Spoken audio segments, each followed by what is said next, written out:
Hi guys, welcome to Techavro. In this video, I'm gonna be showing you how to link your Spotify account to your Facebook page. So let's go to the Facebook page first.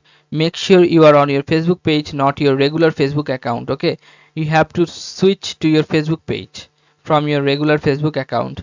Then you have to click on this top left corner, this profile name, and you have to click on About. Go to About section and scroll down. Then you'll find here website and social links.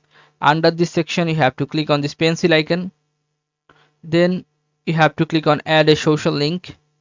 Then you have to click on this drop down. You'll find here next to this box.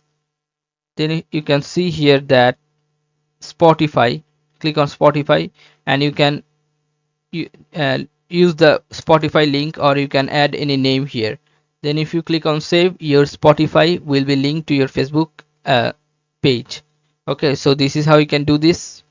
Guys. If you find this video helpful, then please give a thumbs up and don't forget to subscribe the channel. Thank you so much for watching the video.